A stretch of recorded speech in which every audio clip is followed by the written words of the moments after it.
Want to 10x your growth? Discover how only 3 growth hacks in 10 days can change everything.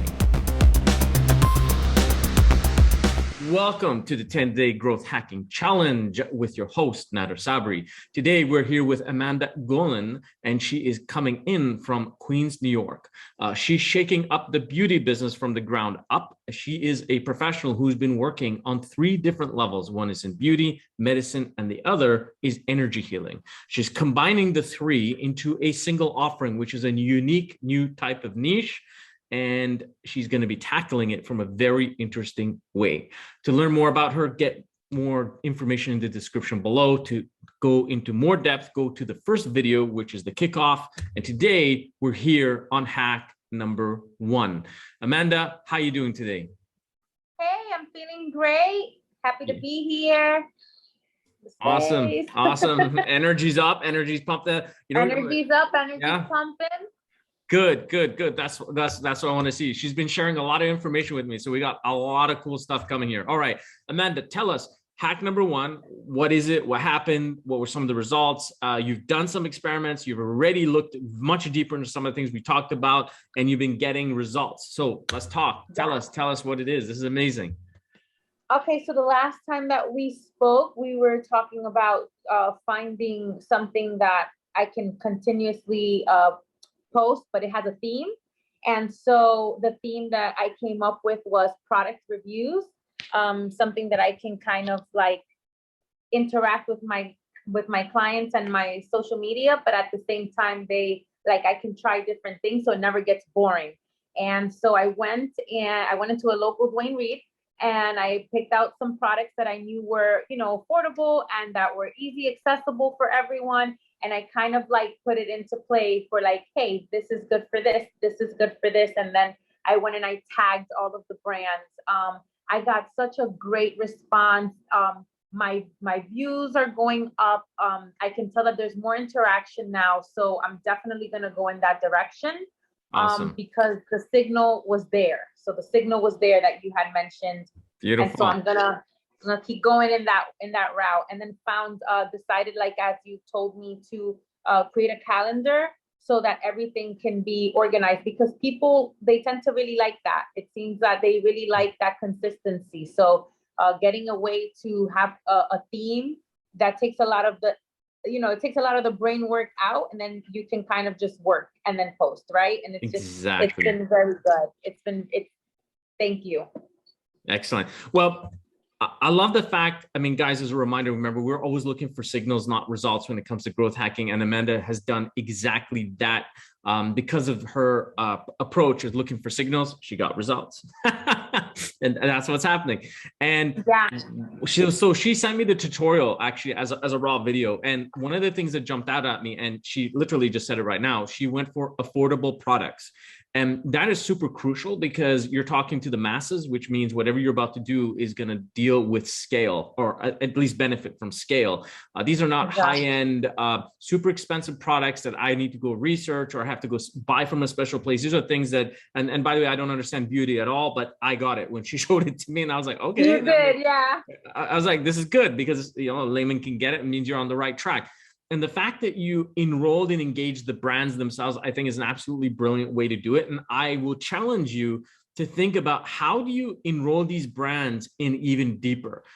Because if you're going to be doing this consistency and these brands are getting signals that, hey, okay, Amanda's doing a review, Amanda's doing review, that could turn into sponsorship money. And you never know what else. Yeah, exactly. And so we want to be signaling them. And I want you to think about how you can challenge yourself on how to go a bit deeper in that, because if the signal is positive, especially with the audience plus the brand, you've got something working there. So definitely go a little bit deeper. Now, one of the things I'll throw onto here is something called viral loops. Okay, so viral loops, it's best understood in the technology world with hotmail.com. They simply put like a thing at the bottom of the signature. If you want a free email, click at the bottom and get it, and it goes out with everybody's email. Sounds pretty basic. Sounds like, no big deal in today's world. But in 1996, when email would cost $5 to $10 a month, and there was no web-based email, this was revolutionary, and it was an excellent implementation of a viral loop. This is what we call a single viral loop.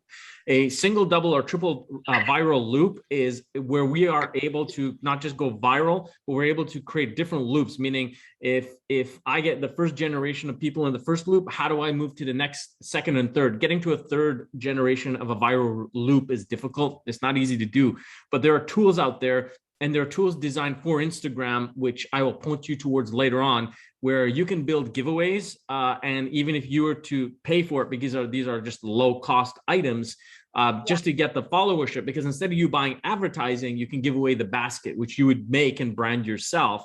And so the brands would see, well, you're already doing their job for them and probably even doing it better than that. Maybe we should be sponsoring her or getting involved in this basket of low cost but easy goods. And then the important part is the fact of the tutorials. So she's going to be focused on the tutorial. So here's the really low cost stuff, but that's the next one. That's the next one. That's the All other. right. That's the other ones, the tutorials.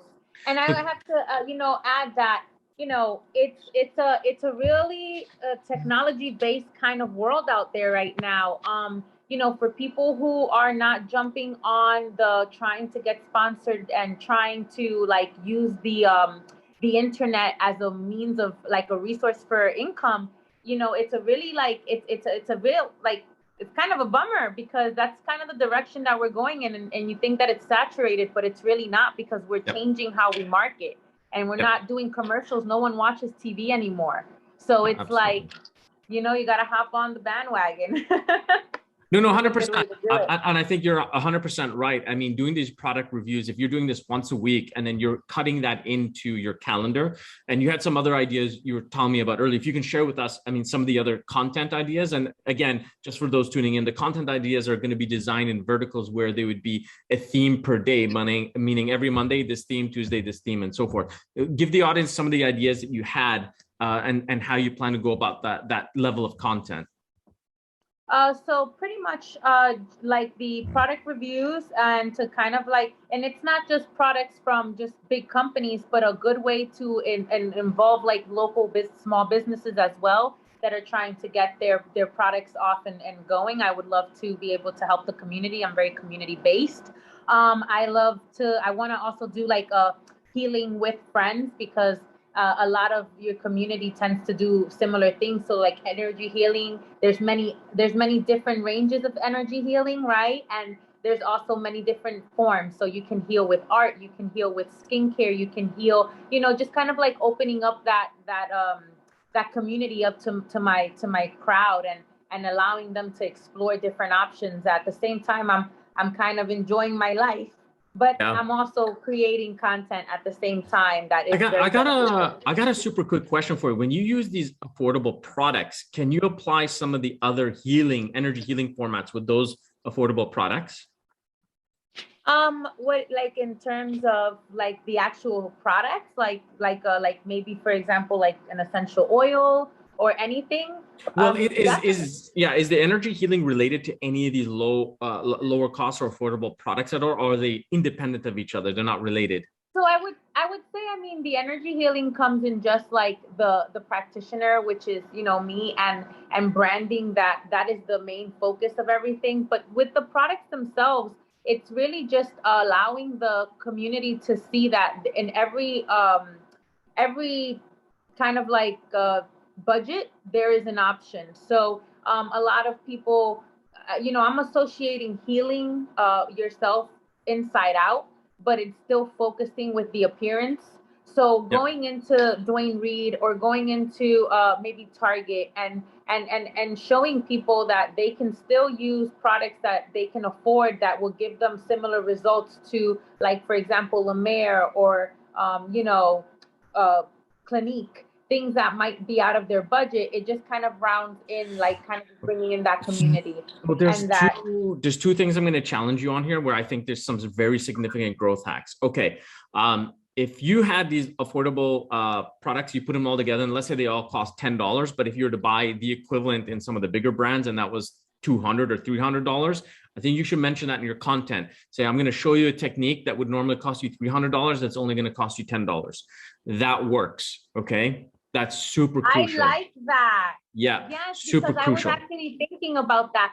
And it was another hack that I was gonna do, or like another theme, was ingredient highlight. Because a lot of times it's not the product that's important, it's the ingredient inside the product. So educating your clients on the actual ingredient and being able to maybe find it in a different, different way that can be more cost effective, you can still get the same outcome. It's not exactly the same, but you can still, you can still fight. You can still have a fighting chance, And I think you speak the language of the mass, and that's really important because, and I think the brands that may sponsor you as you get their attention are going to like that, because I mean, they don't want to be seen as cheap. They want to be seen as affordable, as you rightly had positioned it.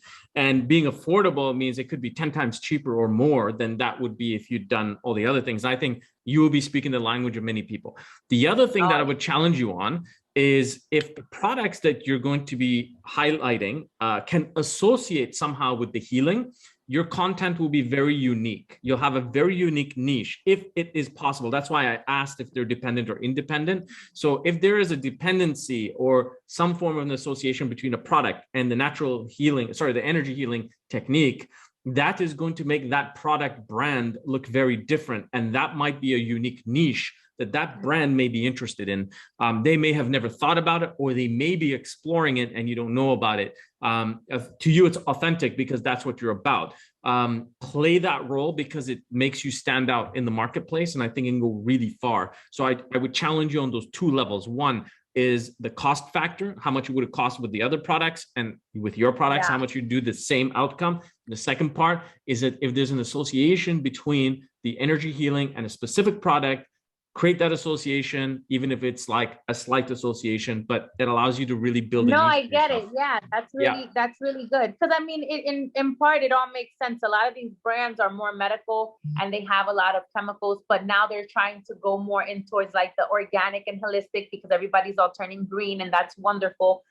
So I think that it's something very doable. I think a lot of brands are even unconsciously or consciously doing it already, and just trying to maybe bring them into, which is what I want, a unity, these products are not all harmful, it can still really be beneficial, and kind of bringing both worlds together. So I like that a lot. Thank you. There's another thing I'm going to challenge you on.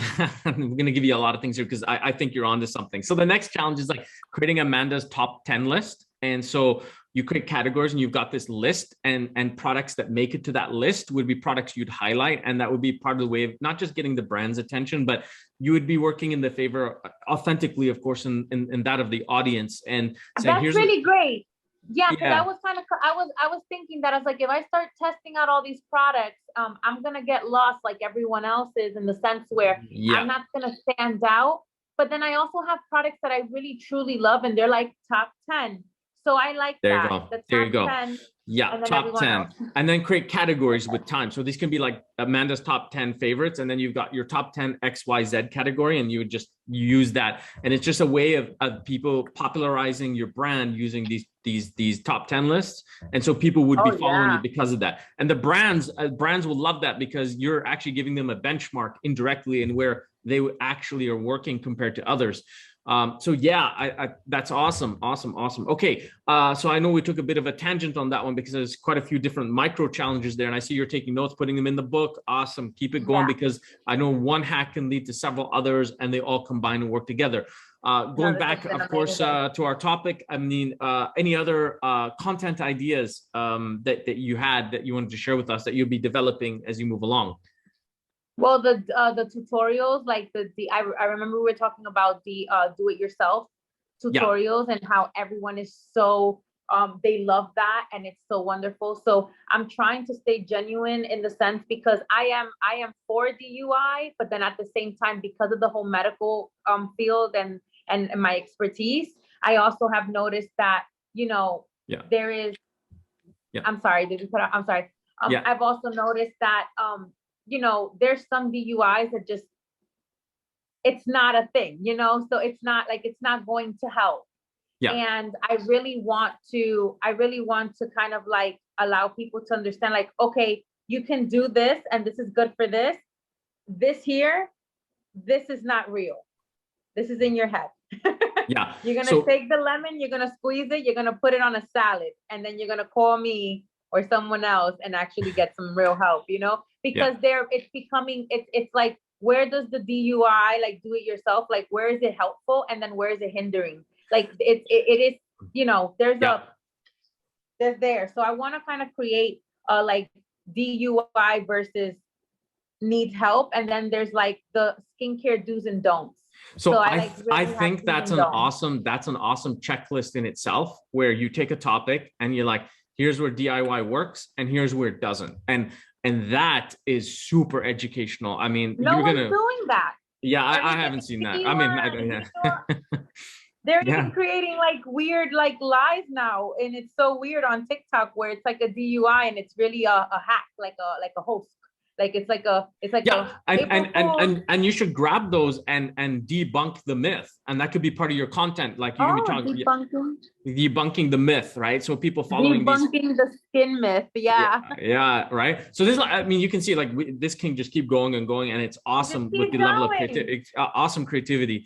Okay, so the next step is, of course, I mean, to get those into the themes, and then those themes will go into at least a rough calendar, and then you'll be executing at least at a micro level rather than a full calendar, correct? I mean, that's what you were explaining to me. Good. So that's a good thing. Those of you tuning in, I mean, I know that content can be overwhelming. If you've got an amazing amount of ideas, and you can see like the creative energy pumping up here, and we don't ever want creativity to get in the way of productivity, but we never want productivity to put creativity out of the way either. So we need to be extremely practical, right? So we need to take action. Even if it's just one product review, and that's the only thing that's done for the first 4 weeks for 1 month, until the next month we introduce a second or third day, and then eventually it will then build up. That's the best way to go about it. Don't go all at once. Yeah. You are amazing. Sincerely. Awesome. I thank you so much.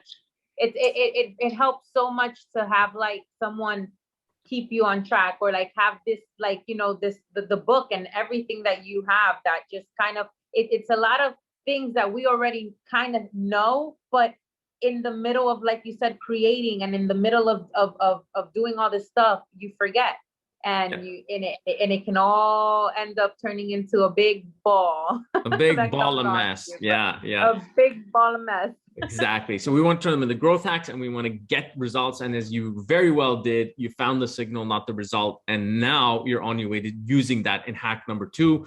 So on that note, is there anything else on hack number 1 you want to share with us, or is that it? We're ready to move on to hack number 2. Definitely ready to move on to number 2. I just have to pretty much put pedal to the metal now with number 1, and make sure I at least get 1 or 2 things out. Done. Right, and if you have any samples like the one that you shared with me, ones that you can bring to the next challenge that we do in 3 days from now, to share with the audience, I mean, anything that you're comfortable with, that would be brilliant, because I think that, they love to see the tangibility of this stuff. So anything you can share with us that happens, I will follow up with you at the beginning of the next hack if there's any results. So great opportunity for anything that gets done, we can share it at that time. Excellent. Thank you so much. Awesome. So I'll see you in hack number 2, guys. So for the rest of you, tune out. For more information about what Amanda does, click below. If you want to get more in-depth information, understanding what she does, bringing the unique elements of beauty, medicine, and energy healing, go back to the first video when we kick off this space. Amanda is shaking up the beauty industry from the ground up, straight out of Queens, New York. Thank you for tuning in, guys. And before I forget, if you want to do what we're doing here on the challenge, this is your tool. This is the growth thinking design methodology. This is how we do what we do here on the challenge. For you to do the same, get the book. See you in the next challenge, hack number 2. Thank you, Amanda.